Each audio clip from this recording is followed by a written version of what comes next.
This episode is sponsored by Parpel. Need a new headlight or taillight? Visit theparpel.com and enter your vehicle information, select the part you need, and schedule an appointment at a local nearby shop. It's that easy. To make the offer even sweeter, we're throwing in 10% off your first order with code WELCOME. We hope you enjoyed this episode as much as we do. Now, back to the podcast. Hey-o! Welcome. 2-week hiatus is over, and I couldn't be happier to say that me and Jack are sitting here right now. Jack, we've been waiting a long time to do this, me and you. We've been talking about this for a while now. So the other two are gone. They're on sickness leave, I guess you could say.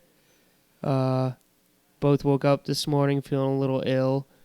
We got back from our trip a few days ago. We had a good time. That's all. I'll leave it at that. I'm not gonna, sway people one way or the other on going to a resort like that, but it was fun. It is what it is, and we had a good time. So as you guys can see, we've done some redecorating around here. Owen and Ara don't know this is happening. We're very excited about this, though. So let's get into it. We're gonna start out today with this is the Philly special pod, Lodge Philly special going on here. So we're gonna start out with the Mount Rushmore of Howie Roseman's best and worst free agent signings as the GM of the Philadelphia Eagles. We're gonna get into some people who we've lost along the way in Philly. We're gonna welcome some new guys to Philly, maybe even a familiar face in there. And then we're going to, look at what the rest of free agency has in store. So, what do you say? You want to get into this? Yes, sir. Alrighty. So, you want to kick us off with, give me your two guys on Howie's Mount Rushmore of solids. Or do you want to start? Let's start out with bad. Let's start out with bad. And okay, then, let's start out with the bad. So, the first one in the Howie Roseman era that I think is pretty bad was on March 12th, 2013, 11 years ago, almost. And we signed Patrick Chung to a 3-year, $10 million contract. And Patrick Chung lasted, I believe, one season playing 12 games and then got cut because he apparently could not tackle. And apparently more than once, and when I mean more than once, like at least 10 times, he delivered, and I quote, crushing blows to his teammates during the games. So he was like a sleeper agent almost. Yeah, and then he just went back to the Patriots and won all those. Yeah, because we got him from the Patriots, correct? So literally just hopped on with us for a year and then just went back when Tom and Bill said come back. And forgive me if I'm wrong on this, but Patrick Chung is also the same man who was kidnapped, correct? Yes, I believe so. So not only was he ineffective on the field, but he couldn't protect himself. Yeah, clueless. All right. You want me to get into mine? Or you go ahead. We'll alternate. Okay, so I'm going to go with from the 2011 Dream Team right away, how we just started. Seemed like a slam dunk at the time. Nnamdi Asomugha, cornerback from the, at the time, Oakland Raiders. Everybody wanted that dude that year. I believe that was the lockout year as well. Eagles landed him on a massive contract. And then didn't he get poked in the eye or something? Yeah, he got poked in the eye, and then he said he was never the same. So he couldn't see. I don't know. But anyway, that was a big blunder. But at the same time, everybody wanted him. So I don't know how much you could blame Howie, but just given the circumstances of how expensive that contract was and the hype behind that guy, it's like we were talking pre-pod. It was kind of like Byron Maxwell, not entirely because Byron wasn't as much of a hot commodity, but Byron also wasn't Howie signing those, Chip Kelly. So yeah, Nnamdi Asomugha is going to go up there. So we've got Chung and Nnamdi, two defensive backs. I believe it was for 7 years and a historic deal for the cornerback position. And that would have put his final year in the deal on that Super Bowl roster. Yeah. Imagine that. Imagine having Nnamdi Asomugha for 7 years and going to that Super Bowl. Anyways, the next one, I couldn't really decide because I was going to put Marquise Goodwin, and he didn't play a single snap for us because of COVID, and I think that's a terrible signing if a guy does absolutely nothing to help your team. But since he technically doesn't count, I'm going with Steve Smith, on the former Giants receiver, not Steve Smith, the Panthers and Ravens receiver. Steve Smith in 2009 had over 100 catches for 1,200 yards and 7 touchdowns. Got injured the next year, and then after that in 2011 signed with the Eagles. Started only one game, caught 11 catches for 124 yards, and then was out of the league after 2012. Another thing about that signing, too, is they signed him 2 years after his career year in 2009. And I'm looking at the stats there. In 2010, he didn't have a great year. What was that? 7 catches for 48 yards and 3 touchdowns. My bad. 7 games played for 48 catches and 529 yards and 3 touchdowns. So still, like your receiving yards get cut in half, and then you somehow get even worse. And we decided to give him that contract. It was only $2 million. He wasn't coming off his best year either. No. So then, sticking with that receiver theme, we're gonna pivot over. This might be a bit nitpicky, but another guy who didn't touch the field for the Eagles, Mike Wallace. What did we bring him in? And was he the year after the Super Bowl? Correct. He was 2018. Yeah, it was his final year of his career. Yeah, and he did he get hurt in that game or before that game? Well, that right there is an image of him suited up. So clearly he was on the field ready to play that game. Yeah, so he missed from September 19th to Christmas. Yeah. He's fractured his fibula. So another man who just didn't touch the field. 2 games, 0 yards, and 0 catches. I'd say that's pretty bad. That's pretty bad. Regardless of how much money you gave him. You know what, Marquise Goodwin, I'm sorry. You actually had a better Eagles career because you did not play a single game. Mike Wallace started too. He also chose not to play. Yes. Yeah, not slandering Marquise Goodwin in the slightest. You know, he made the decision for his family there. But in terms of signing a man for him to not play, is no good, clearly. You were the deep threat we needed that season, and you could tell we were missing that deep threat. So let's get back onto the good side here. Yeah. Let's go with some of Howie's better signings. And I think you're going to sense a theme with these guys. I've noticed 3 of them that we have on here are Super Bowl champions with the Philadelphia Eagles. And one is not. Well, one won with the Denver Broncos, and this is what I'm bringing up first. Evan Mathis, offensive guard, brought on a 1-year contract in 2011. Great pickup by Howie because before that, for a 1-year contract, the 2 years before in the Bengals, he did not give up a single sack, and he was on his 4th team by 2011 already after getting drafted by the Panthers and the Dolphins. And then we went on to sign him for 5 years. And, you know, he made the USA Today All-Pro team, and it was ranked number 6 overall in the Pro Football Focus Top 100 in 2012.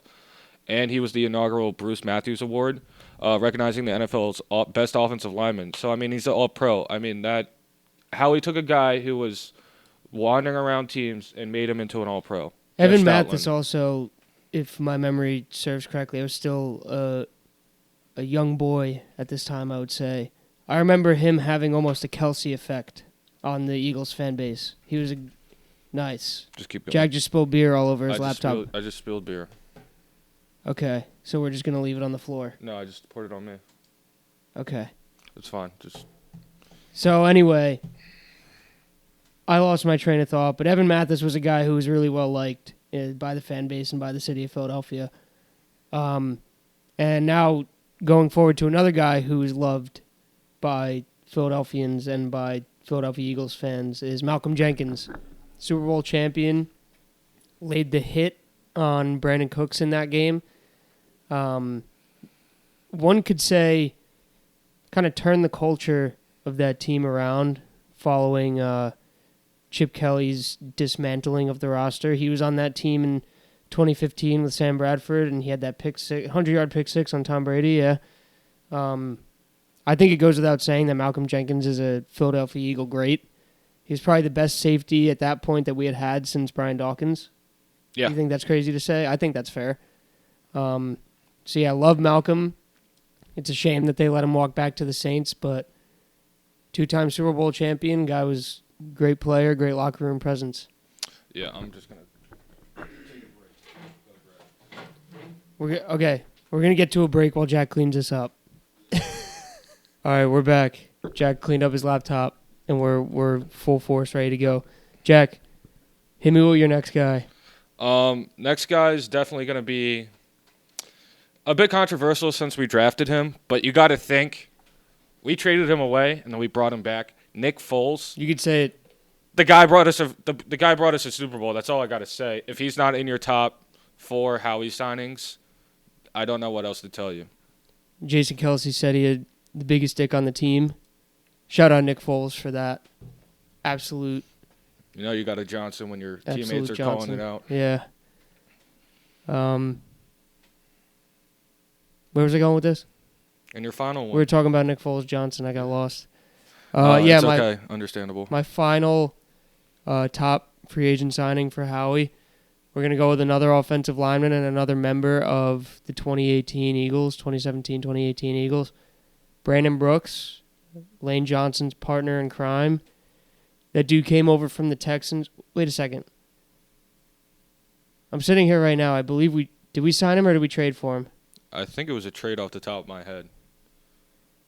All right, well, we're just going to go with this. We definitely didn't sign him. We didn't vet this. No, we did not. It was the only one we didn't vet. No,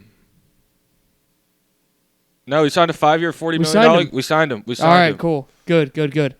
All right. We're back on Brandon Brooks. So, yeah, dude was one of the most stellar guards I think I've seen put on the midnight green week in, week out. Guy was also battling anxiety at the time, puking before every game with Lane Johnson, right? They would puke together. Yeah. Puke buddies. That was awesome. Great for camaraderie. Maybe we need that back if we want to get back to the promised land. Get some guys who are going to puke together with each other. I'm just sensing a real Eagles theme here with the best and the worst. Can we just 2 defensive backs on the Howie's not so great Mount Rushmore? Still relevant even a decade after they signed. The Eagles secondary is a big problem. And then, still, once again, Evan Mathis and Brandon Brooks, guards, Jeff Stoutland, you. I mean, it really it shows you where the Eagles have built their team. Yeah, you do see that. Times definitely haven't changed over the past decade. Struggle to find back-end talent, but always formidable in the trenches, one could say. So that is Mount Rushmore. Some good moves by Howie, some bad moves by Howie. But overall, you got to like where we're at right now. You want to go a bit in memoriam now? Say goodbye to some friends. Yes. Let's start off with Marcus. Marcus, you did a good job as the backup. When you played, I don't want to talk about Marcus. He's dead to me. Hey, just let Marcus be happy in Washington, and let's be happy that Marcus did go to Washington. Now we got 2 easier W's on the schedule.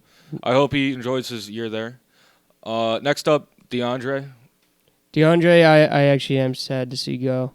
Because, obviously we're going to get into his replacement soon enough, but going into free agency, he was a guy that I really wanted. Even throughout the entire season, I was thinking we got to bring DeAndre Swift back. He just had a career year with us in a very poor offensive scheme, one could say, I guess to put it simply. I don't know. He's a tough one to see go. Philly guy, born and raised in the area, him and OZ. So, and OZ, he's on the market too. He's probably not coming back. 2 guys that had a strange place in my heart for only playing here for 1 year. DeAndre Swift, also the first Eagle to wear the number 0. That dude had a different type of steez on the field. Yeah, that's for sure. However he decided to put together his game day fits, that guy looked unreal on the field. I think I speak for every single Eagles fan out there. Yes, we're happy for the running back we're going to talk about later on, but I think everybody said, just go re-sign DeAndre. Yeah, I think he's going to ball out in Chicago. Yeah, too. he's gonna go do his thing in Chicago. Numbers may drop, being what the Chicago situation is, but he's still going to be productive. No, I don't blame him for taking the money either. And clearly the Eagles had a plan going into the season, and he wasn't a part of it. So it sucks to see him go, but best of luck to Swift out there in Chicago. Probably going to be playing with Caleb Williams, so should be fun to see. Who else do we want to go into? Avante. Avante. Yeah. He's another guy that sucks to see go, but the guy wasn't on the field enough. Small. You think it was the size factor? Size, I think, played into his injuries. I love Avante. I know him and Dallas I know he got extended, last year, 2 years ago, right? It wasn't too long ago. No. Yeah, he might have been the he season might have been after on Dallas. his second to last year. He played well. He embodied the Philly spirit, but if Howie's really trying to make those moves in the defensive secondary, yeah, he's got to go. He's too much of a cap hit. I mean, unfortunately, he was on the field. He was very productive. It was just staying on the field was his biggest issue. So hopefully, he can mend those ailments or something. I don't know. Maybe he can figure something out with wherever he goes next. But best of luck to Avante. Hopefully he stays healthy, has a pretty good career. Just not too good because I don't want to regret cutting him. So yeah, another guy that left, which I was actually didn't know how to feel, was Nick Morrow. He went to Buffalo. Oh, dude, he can fucking go. But right the thing off. is, like, our linebacking core is so depleted. Like, I would rather have a guy I knows the system stick around. Yeah, but after watching him against the 49ers, I was all out on him. Yeah. He was so bad. What did he give up in coverage in that game? Like 180 yards? Yeah, I think it was like almost a perfect passer rating. Yeah, I mean, and he couldn't friggin' tackle at all. We just had nothing there on the second level. It was, or the D-line is what it was, obviously pretty solid, but then once you got it up to the linebackers, there was nothing there. And then the secondary at that point, what are they going to do? I mean, they weren't good enough. Yeah. So Nick Morrow, no, I'm fine with him going. Yeah, especially because of the other linebacker signing we just had. I think we just placed Nick Morrow with a white version of Nick Morrow. Oh, Bond? Yeah. Yeah, we'll talk about him. Extensions. Outside of free agents, actually, though, in terms of losses, brief, in memoriam, Jason Kelsey, our sweet prince. We've been flirting with this day for a while. Got the notification while we were in Punta Cana. Really put a damper on my vacation. Didn't have much cell service out there, but once the news broke, I kind of found myself a little room where I could sulk and read over the news and watch his press conference. That one hurt, man. He's not a guy you're going to replace. I know Juergens is probably as good as you can do. Going to love to see that kid develop, but for now, it just sucks. I can't stop thinking about... I have an image in my head of a Saquon run to the outside with Kelsey pulling and getting into the second level and freeing up that hole. And it's just something I'm never going to see. Maybe in Madden. I can see Mailata and Kelsey out there just like 10, 15 yards down the field, just clearing out all the defenders, and there just comes Saquon juking his way up the field. Yeah, man. Jason, if you want to come back, just come back before like OTAs and everything. Yeah, now's the time. Like the next month or two is like, Kylie, we need your help. As the inner Philly fan in you, you got to get him back. You're going to have to put parenthood aside for this one. I graduate in May. I will be there to babysit your children. Free babysitting if Jason comes back. For free. For free. And Fletch, too. Fletch is gone. That one sucks. Yeah, unlike Jason, Fletch it was time. Yeah, not playing his best ball. Still, like, he probably still could have played another year or two, I don't think he would have wanted to take the role. He would have not. He would have been like the third guy in. Yeah. In that rotation. But, yeah, Fletch, another guy, part of that core four, Kelsey, Fletch, Lane, BG, officially broken up. This is their last go-around. Sucked to see them go out the way we did. Watched it happen live.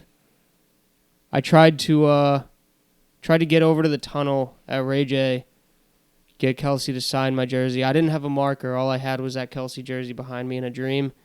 I ended up going to the wrong tunnel. I was on the wrong side. Tried to sprint over before Kelsey got out, and unfortunately, I didn't make it. I was like begging the ticket people at Raymond James. I was like, "You guys, please help me." And they were like, "You're way too old to care this much about this man." And I said, "I don't care." But anyway, here we are.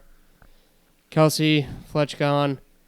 Another guy who might be gone, and I just want to, give him his flowers now, is Josh Sweat. I don't want to see Sweaty J go, but that's part of the business, man. You got anything on that? If we get rid of Sweat, and I understand why. Down year, and he's supposed to be in his prime. If we get rid of Sweat, there's only one player we should be drafting with that 22nd overall pick, and I will hold on to that for later. Okay, sounds good. All right, let's get to next segment. All right, so quick disclaimer: would like to apologize. At the time of editing this, realized we are missing the portion where. Probably the most important portion where we talk about our free agent signings this year. The likes of Saquon Barkley, Bryce Huff, and the return of C.J. Gardner-Johnson. Little error on my part. It's missing. We got Devin White, though. You're about to hear Jack talk about Devin White. So, sorry about that. Try to make sure this won't happen again. Enjoy the rest of the show. Alrighty. So... let's look out on the rest of the potential Philadelphia Eagles free agency. You have some positions of need, I believe. Yeah, I think Howie in the free agency market should focus on getting a veteran defensive lineman, a veteran linebacker for the middle of the field, and at least one safety who could probably, like Justin Simmons, who can play the nickel position as well, or get someone and just cut James Bradbury. That I'm fine with that too. Yeah, I know James Bradbury probably isn't the most popular guy in Philadelphia right now. I'm not big on him. I did jot down some names, so I'll throw some kind of at those positions you were talking about. This first one I have on my list. Probably not going to be that popular. I don't even know how much I like it, but I'm just going to say it is Chase Young. He produces, but his lack of effort, I feel like is very apparent when you watch his tape. That just tells me he wouldn't survive in Philadelphia. Exactly. I feel like he would be a guy. I don't know. He's so talented. He was a number 2 overall pick for a reason. And he wasn't even that bad on the Niners. It's just he looks like he doesn't give a fuck out there. Yeah, I think we should focus more on interior linemen there. I think Chop Robinson out of Penn State at the number 22 pick. That's how I would address the edge rusher situation for that. What about in the second level? I don't know. You want to talk about the backers? Linebackers, yeah. If anybody says they want to bring on Devin White for more than a 1 year, $5 million contract, get out. Yeah, I know. If Arrow was on this pod, he'd be. I think he'd be right here with me for once, saying that is the smart thing. He'd be heeding the warning signs for sure. I think someone that could be good is Jerome Baker. And then I think another guy, I don't know if he signed yet. The guy from the Titans, Al Shazier. Yes, he just got signed. I knew that he was in talks. I didn't know. He was a guy I really wanted. Hang on, let me see where he went. I literally just saw while I was at work. Houston. Wait. Is that right? Yeah, Houston. D'Amico's a smart man. Former Eagle I know. Himself. Dude, big theme this year in free agency is guys going to immediately Houston. To Houston and immediately to their division rivals. Oh, yeah, for We've sure. You've seen it in the NFC East, AFC North, AFC South. Tiki Barber is not a happy man, that's for sure. He doesn't like to see all this disloyalty. Is that a word, disloyal? Yeah. Unloyalty. Listen, Tiki. What are you doing? Tiki, I just got to talk to Tiki for a second. You cheated on your wife. Jesus. I mean, it's true. That's enough said for loyalty. Don't. And you retired because you couldn't handle Tom Coughlin and the Giants. So, I mean, Saquon left because he couldn't handle them. You just retired. So, what's the difference? You know, this show is not like negative about a lot of things, but I'm proud to say we're an anti-Tiki Barber show. Anti-Tiki Barber. All right, now that that's off the chest. What about a flyer on Trey White? I was thinking that, actually. Once again, contracts. What is he looking for? But that's the thing is, like, with his history, I'm thinking he's definitely more talented than Avonte Maddox, but injury-wise, he can't stay on the fucking field. So what about, like, a one-year flyer, one-year prove it? Show us that you can come back and play at a high level and play a full season out, and then maybe you might get a contract elsewhere. But at least in Philly, you got a chance to go contend while you're doing it. That's what that's what popped in my head. I was gonna say, what if we did a 2-year, but the second year is team option, and $12 million, $5 million guaranteed Over 2 years? over to 2 years. So 2.5 guaranteed the first year, 2.5 guaranteed the second year if he gets picked up. For sure. That'd be a great team-friendly deal. Let's, come on, Trey. And Howie, maybe look at us. Look at us general managing out here. Yeah, I think that's good. I think that's very fair. Stephon Gilmore's another guy I would think. He's too old for me. I don't know. I mean, I would rather have him over Stephon, and he can teach the young corners. You mean you'd rather have him over Trey? I mean, yeah. Sorry, I'm looking at his. I mean, name. I'd definitely rather him over Bradbury. Yeah, for and sure. like get him out, get Bradbury out the door. Guy I've seen us tied to a lot, Cameron Curl out of Washington. Don't want him.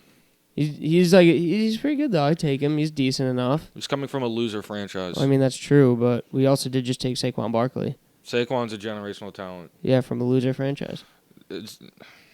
Yeah. I think a different guy I would be more into is Quandre Diggs, taking a flyer on him.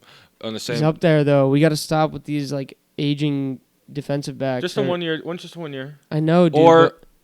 Or Justin Simmons. Those are the two. I mean, yeah. The only thing is Simmons is going to cost. Yeah. Simmons is going to be a CJ contract at least. I'm willing to do that for Simmons. Well, yeah. I mean, if you solidify your safety duo with that, but then you're very limited to how else you can spend. I guess granted, you're not going to really probably sign a high end linebacker at this point, especially with Patrick Queen off the board and Al-Shaair. Willie Gay's still out there, isn't he? No, he got signed. I believe he went to New Orleans. Damn it. Yeah, no. I think if we sign Simmons, we're not making any other splashes. And honestly, I'd rather take a linebacker and keep Reed there. Yeah, I'm cool with that as well. I think at this point we probably need 2 linebackers. I'm very, very comfortable with keeping Reed and CJ as our duo, and you can rotate in Sidney Brown there, especially when you have CJ in those nickel packages, because CJ can play the nickel. So yeah, I think linebacker is probably priority number 1 at this point. I think linebacker will be the second round pick. Reports do seem to kind of show that we're trending away from Justin Simmons. It seems like his asking price is pretty high at the moment. What about I know we signed Devontae Parker, but I think we're both in agreement that he's not making it through training camp. What about a guy like Tyler Boyd? Yeah, but I think Boyd might end up in Pittsburgh. Really? Yeah, I saw a report that, and that's another division rival. Yeah. And he might do well there. Him and Pickens. Dude, Tyler Boyd is a very solid receiver, especially as a wide receiver 3. Gonna be curious to see how that T. Higgins situation plays out. But yeah, I mean, I cannot complain about our free agency thus far. No, you cannot. Just as long as they fucking don't neglect the linebackers position for another year. Our offensive hype cannot overshadow the lack of an attempt that Howie's made to really bolster the linebacking core.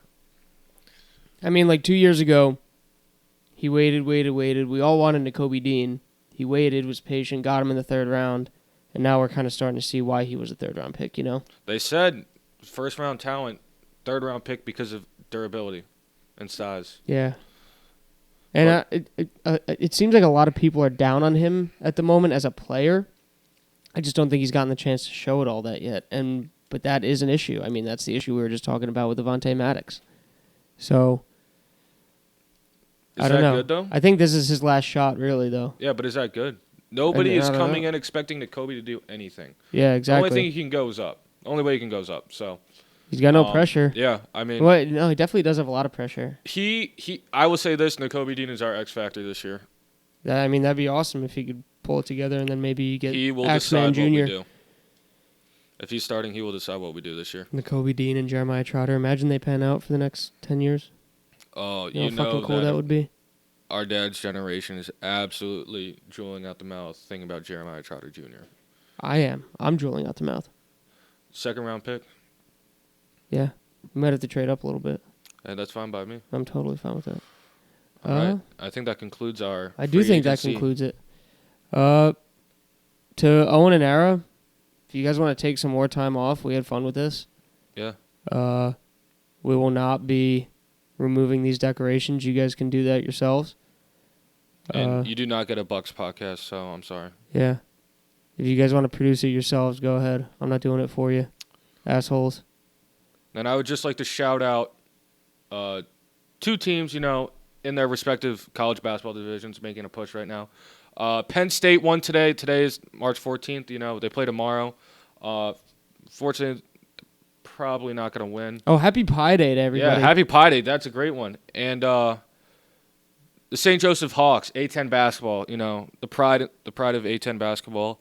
They play the number 1 seed Richmond tomorrow. I'm telling you, Richmond is going to lose. Come back tomorrow when this podcast drops. The game will already be over. St. Joe's money line. St. Joe's is going to knock off the number 1 seed in the A10. The people say Richmond is a rich man's school. Well, the Hawk will never die. That's all I got to say. That was shitty what I tried to do there anyway. Let's get out of here on that note. Yeah, let's go drink. Cheers. Go Birds. The Philly Special Lodge Pod. I hope we get to do it again. Yeah, that's that. Saquon Barkley is a Philadelphia Eagle. Fuck you, Giants fans. Jake Elliott, best kicker in the league. All right. Deuces.